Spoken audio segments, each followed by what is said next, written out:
Welcome to Where We Buy. It's the show where we talk with retail experts and we visit the places where we buy.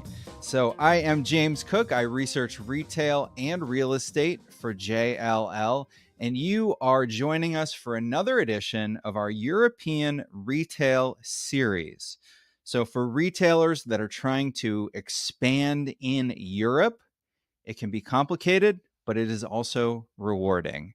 So today we're going to talk about some of the details that an expanding retailer might take into consideration when they're looking into expanding into Paris, France. So today we're talking about retail opportunities in Paris, and my guest is Benjamin Boccara, who is Paris Retail Leasing Director for JLL. Welcome, Benjamin. It's good to see you Good to see you again, James. Yes, I feel like we just talked, but it was about a year ago. I think that we talked on our last Paris Focus episode. So I'm excited to be back and see how things have changed.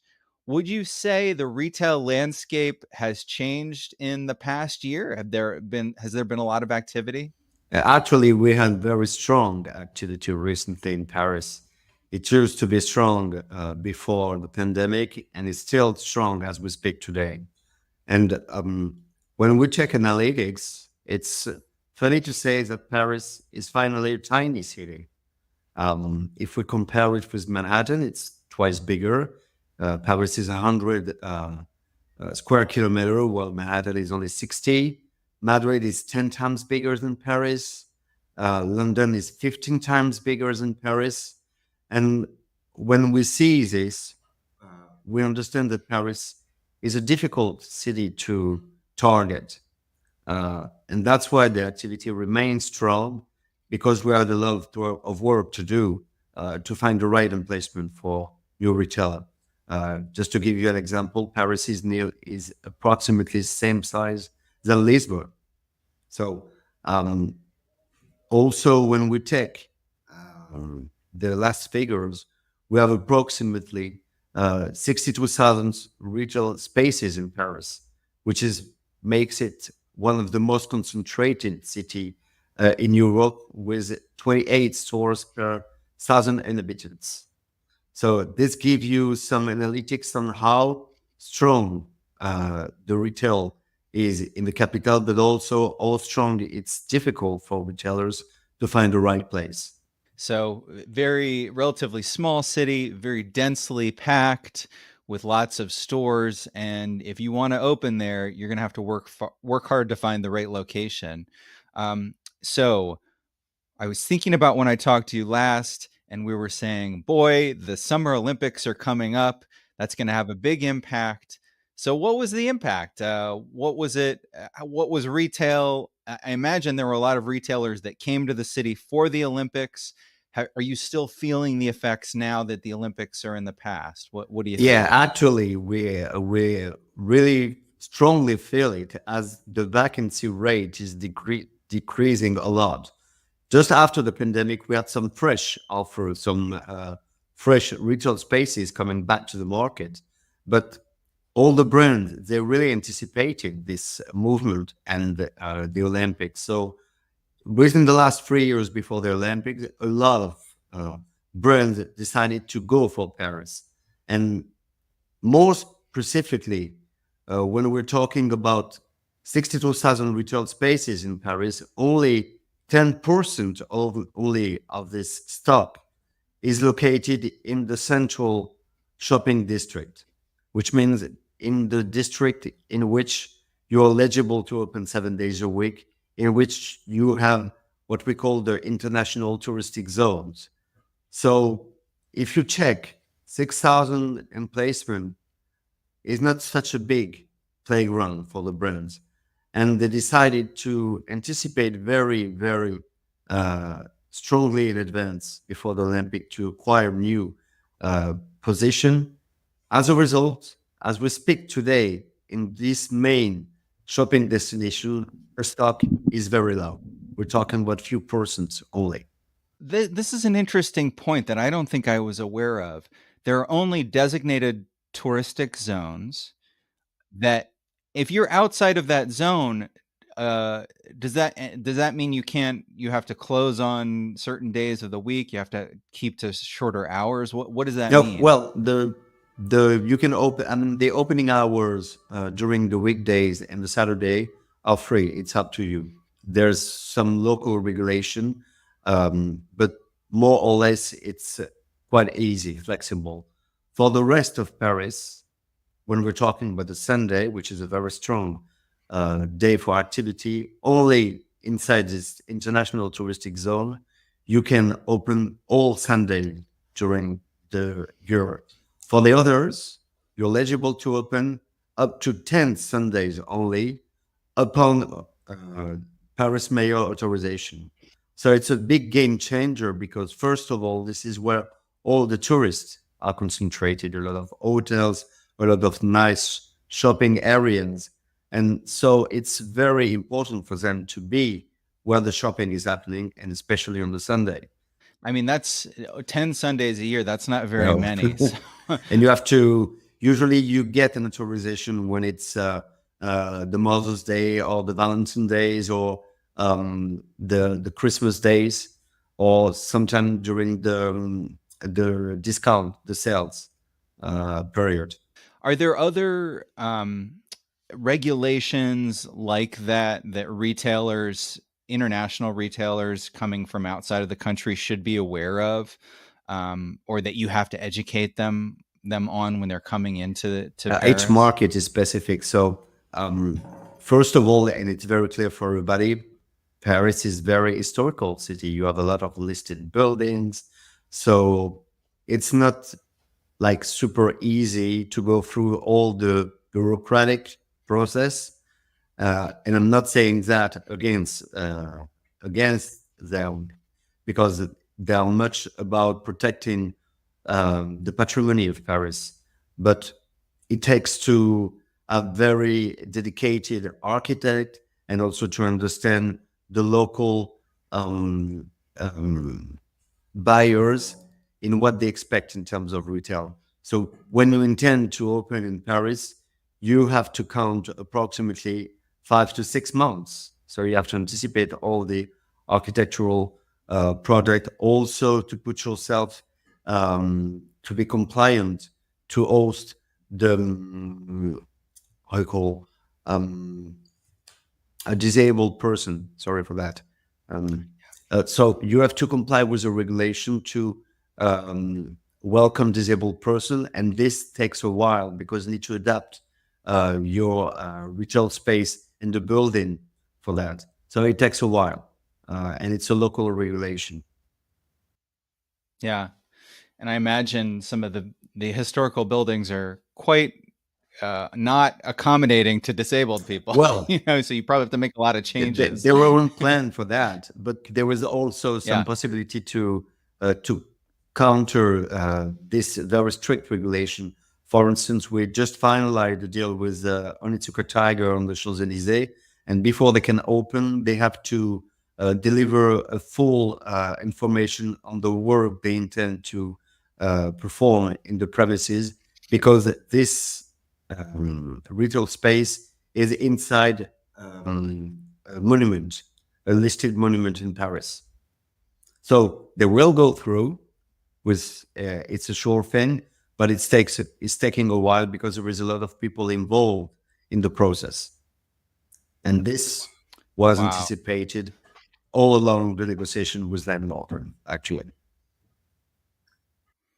So let's talk about. You mentioned one. Let's talk about others. What new retailers have opened in the past year? What where are they opening? Kind of give us a sense of the latest yeah. activity. I mean, actually, in Paris, when we're talking about the activity, we can take into consideration what happened after the pandemic. One good thing is that we see is that the city is really much in a strong dynamic and recovered from this moment. And as a result, and also anticipating the Olympics, a lot of brands are targeting with success the territory. When we're checking, for instance, the Champs Elysees, they are coming in mass with not less than 32 signatures. So 32 retailers arriving. So it's approximately a third of the global stock of the avenue. Can you imagine that? And I can name two of them. You have GD Sports, IWC, Panerai, Adidas, which decided to relocate, Onitsuka Tiger, we mentioned earlier, Salomon, On Running, Delcy, and Canada Goose just recently. Also in the Marais, following this same athletic trend, Arc'teryx, Salomon, Naked Copenhagen, Birkenstock, Stasi, New Balance. We have a lot. Also, Madeleine Opera is a really strong district in which we had a lot of newcomers, Fashionable, Alpine Cars, EcoSports, a newcomer also in the area, Cupra, also for the electric cars, and more in the more residential area, which is also very strong in demand. We have Passy in the 16th district with very niche brands with Longchamp, Chanel Cosmetics, Fouquet for the chocolate, Frédéric Malle for the fragrance, Max Mara for clothes. It's very much women oriented, actually. So there's quite a bit of activity going It's on. very strong. I mean, it's possible to count them, but altogether, I mean, in Le Marais, you have 90 new signature. We mentioned earlier 32 in the Champs-Élysées, approximately between 35 and 40 for Rivoli, the same for Saint-Germain, Saint-Honoré, which is a very long street, but very difficult to target. You had 23 newcomers. And all this activity is suddenly, I would say, increasing because after the pandemic, you had a lot of retail spaces that became vacant. So all of a sudden, the stock is rising. And for a reason, the retailer decided to target them because they are available in pure rent, unlike before, with a premium key money involved. So you had this dynamic in Paris in which it is still very strong market to target and in which you can achieve a signature. But still, after the pandemic, it was easier because less cash involved to access the store. Can you explain for folks that aren't familiar the term key money? Because we don't have that in North America, at least in the U.S. and Canada, we don't have it. Well, how does that work? I'd say lucky you. So it's less and less the case. I mean, let's take a moment to like 10 years ago. You arrive in Rue Saint-Honoré, your rent value is 10.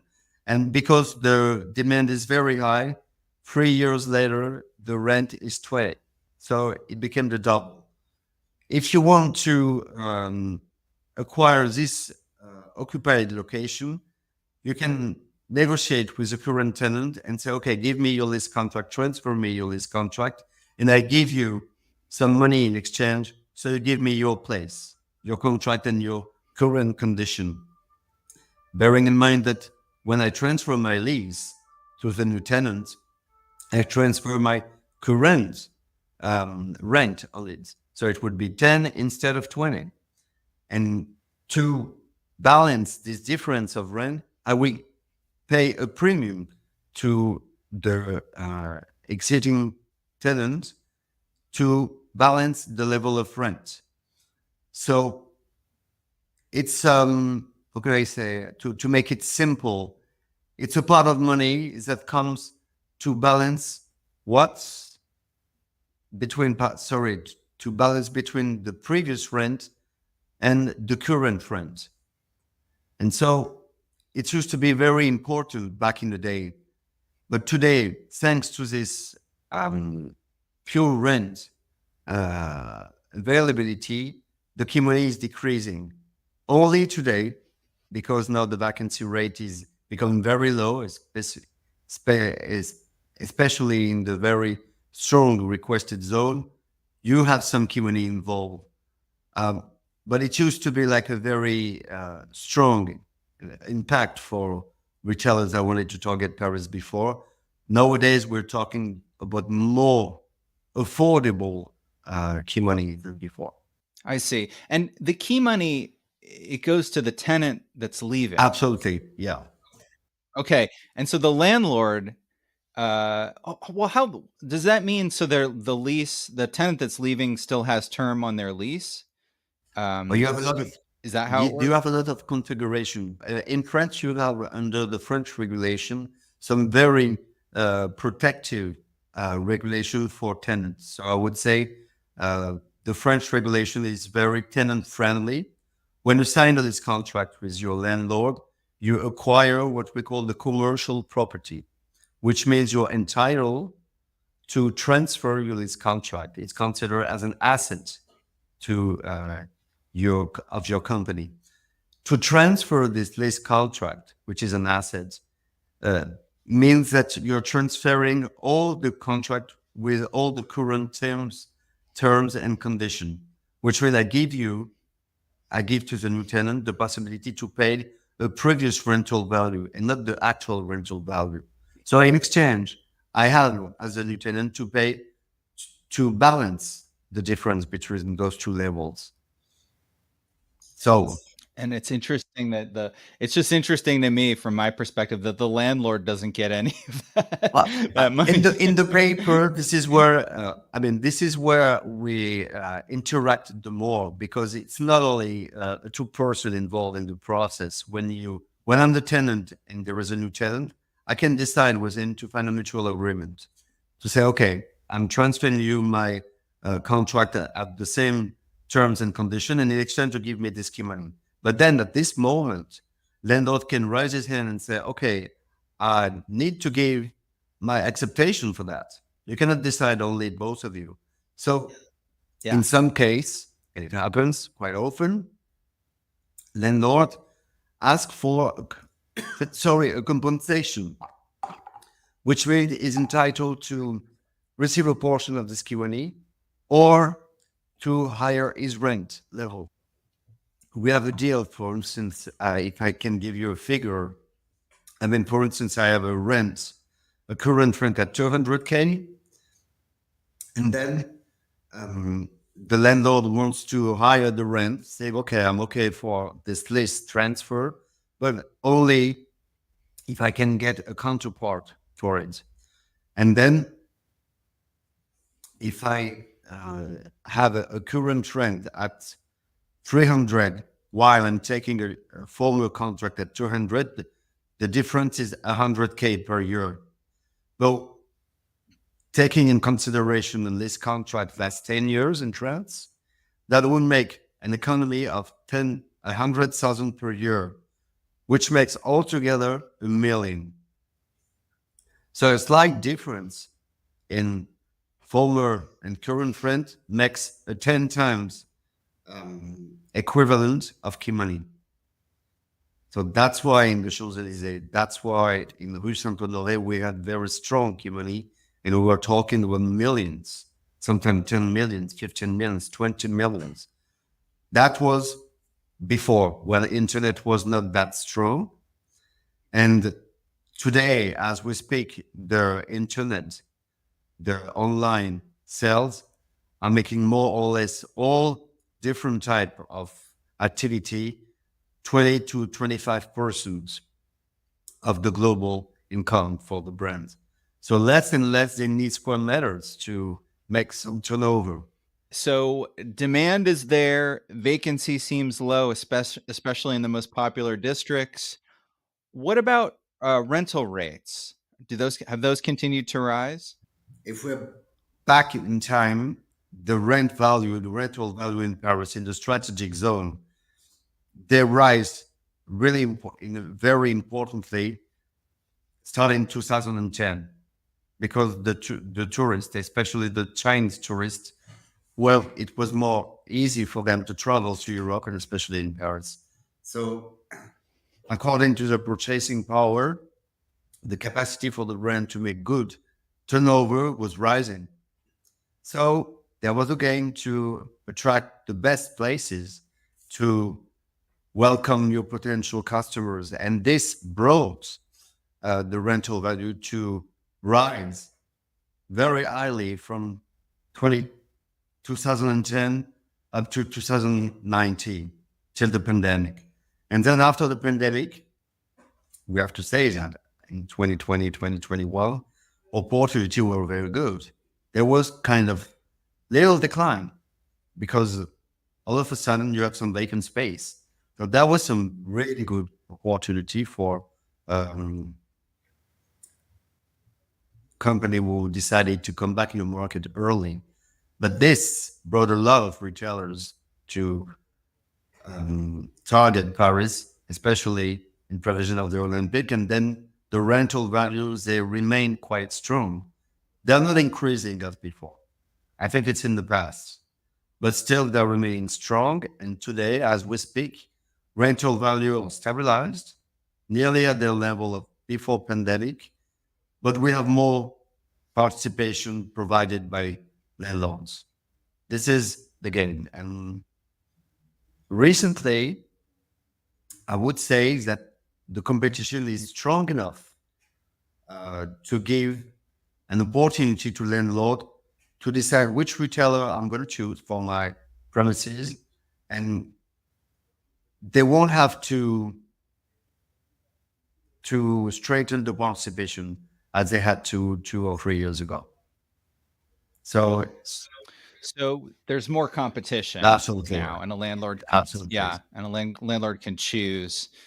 Are these landlords, Paris is such an old city. I mean, are these landlords, families that have owned these for hundreds of years, or are they corporations, or is it a mix? What's the type of landlord that retailers are dealing with? Well, I mean, first we can go back to where the activity is happening in Paris. You have the Champs-Élysées, you have Rue Saint-Honoré, Opéra, Madeleine.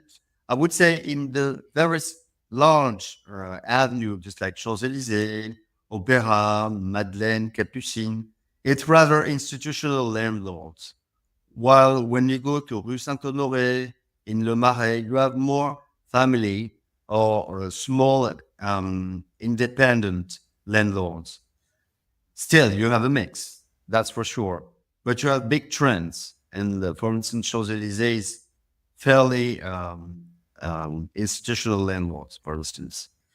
So as brands are not only intending to go in the Champs-Élysées or only in the Marais, they usually have to deal with a lot of typology. And this is where we interact at our best because we're advising according each profile, tenant profile, landlord profile. That's interesting. It really, what type of landlord it is going to depend, on how you interact with them. It's quite different if you're dealing with a sophisticated institution, as compared, with a family owned building. So yeah, that's fascinating. When let's talk about, again, the topic is retailers that are looking to potentially expand into Paris. What misconceptions do they have? Do they come to you if it's a new retailer? What ideas in their head do they have that you have to get rid of and fix? Well, as we mentioned before, the key money factor, for instance. So it was easier these last 3 years because key money was less in demand. And now we are a little bit back to it. So we have to explain this, and it's taking quite a while because it's a very challenging process and also quite long because it's not only 2 person, but 3 person to find an agreement, the former and the new tenant and the landlord. So also in terms of misconception, I would say that they tend to have a very classic vision of Paris with only the Champs-Élysées, only the Marais, or only Saint-Honoré, while there is very tiny clusters, very tiny areas in which you can perform and that are not exploited yet. So all the idea when we welcome newcomers is to explore Paris and to dig into the capital, to show them around, because everybody wants to be in Champs-Élysées, everybody wants to be in Le Marais, But in the end, you have to be prepared to have a very strong offer in terms of product. You have to make a difference also in terms of customer experience with your store design. So I would say they tend to go to the classics. I mean, everybody loves a classic, and um, it's a fair value. It's a safe value, I would say. But then sometimes for brands, they need to, when they have the time to consider new options of involving districts with newcomers changing the plan. And this is where the job is more interesting because we see the city changing little by little and type of activity transferring somewhere else than they used to be. You have a lot of perpendicular streets with very specific retailers. In Saint-Honoré, for instance, the row around just next to Ami, Paris. And this emplacement is not like very centrally located. It's more kind of destination, but it's super great emplacement because it spread the sensation that it's a brand, luxury brand that you deserve, that you have to look for, that you need to be aware that you have are an early adopter, not like mass prestige, I would say. So this is where the game of advising becomes really interesting for us because we can feel how the city is evolving. We can feel where the next phase is going to be for the retailers. So it's a misconception to only go for the Champs-Élysées. And I'm not saying that because the vacancy rate is low, but the options, I mean, it's a city of plenty if you look carefully. So, what makes the Parisian shopper unique? Are they do you find that the shopping habits of the Parisian are quite different, or are they similar from other major cities in Europe and around the world? What do you think? It's a difficult question because I'm mostly dealing with Parisian and I'm one of them. One thing is for sure, when I listen to retailers, they want to offer a really strong level of experience. So instead of opening 1,000 stores, they want to have and to cover an area in which they provide a good level of service with what we call a flagship, with a very good welcoming, with nice store design, with all the product typology under the same roof. And Parisians are very demanding. I mean, when you go, I mean, and I think consumers are more demanding today. We all have Instagram, we all have Facebook, we have uh, tons of solicitation to look your way, to check about this product particularities. But in the end of the day, you need to feel, you need to see those products to be advised by a good team when you are welcome in the store. So Parisians are very sensitive to that. They love new concept. Uh, Not to mention it's the city of fashion, and so retail trends are just like fashion. You have up and downs. You have trends. For instance, everybody wants to consume bio, or you have suddenly a brand that is making a very new and good model of sneaker, a new emerging brands, and everybody's looking for new brands and to differentiate themselves or to, let's say, how can I say that? Choose a brand according to their core values. So I would say there is like a message, not a political message, but they want to understand the brand itself, its core message. I could mention, for instance, this brand we're opening in Paris in a very few weeks. It's called Unsent. They're from India and they are the leaders in diamond laboratory diamonds. And the whole message for this new jewelry brand is about the diamond production. It's not about escaping the diamond from the earth, but producing them by a machine that is itself fueled by solar panels. So it's all about the ecology thing. And everybody's looking at this brand, and it's going to be like a big moment for them in Paris soon because city of fashion, city also of luxury. Um, it's going to be really important for Parisian people to discover an alternative to all consume diamonds. I'm not saying that we are consuming diamonds every day, okay? But when you have a moment and a single moment sometimes to acquire something very special, maybe you will think twice on how you will consume. Will I take a diamond taken from the earth at a very strong condition and hard condition for the workers or at very high cost? So I would say more and more Parisians are very demanding because the offer is very strong. There is a very intense competition of brands. First, there is a lot of concentration of brands, but they have also very, very strong product range. So how can you make your decision? I see consumers are more and more showrooming, taking the opportunity to visit the store to make themselves an idea. And that's why shopping, physical shopping remains super strong and reinforce the demand of the consumers.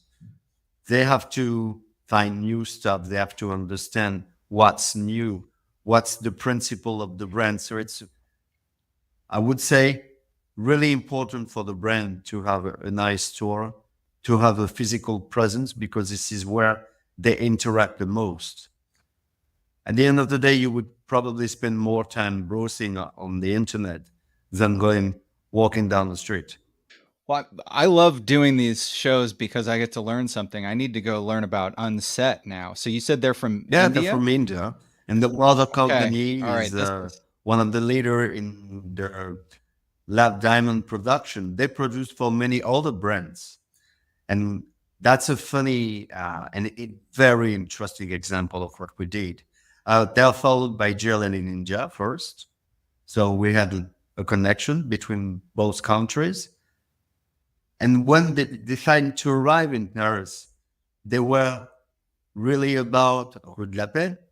It was a really strong destination for jewelry. Paris. That's one of the main destinations for eye jewelry and watches, just like Place Vendôme. What street was that? Say It's that called the again. Rue de la Paix. De De la la Paix. Paix. Okay, got it. Peace Street. Peace Peace. Street. Peace Yeah, Street. it's Okay. very peaceful actually. When you check, it's really nice street. It's really pleasant to walk around, and the buildings are fascinating. Their jewelry product are really fascinating. We have to say that. Um, and they first intending to go in Rue de la Paix, where all the other brands are already installed for decades. And then we finally found a small mansion just at the corner of the street. So it's just at the corner of Rue de la Paix. And then this was getting exactly what the brand wanted: a small building, but a private mansion. And it's not, how can I say, diluted, lost in the middle of all the existing historical brands. They are a newcomer. They have a new message for consumer. They want it to be where the jewelry market is, but not located in the center of all the others. So they have their specific and dedicated place in which we understand exactly what the building is and what is the message. Everything is in line. That's beautiful. I'm so glad we talked about this. I love that story. That's so interesting that, it's a brand with a very specific value set that you want the consumer to understand, and where you place that first store in the city, that's so important. It says so much. I love it. That's Yeah, so it's cool. we love this, and we're very thankful to GLL Ninja and also for the customer to trust us for this first opening. It's going to be in a few weeks, actually. Benjamin, this has been a fascinating conversation. It's just flown by.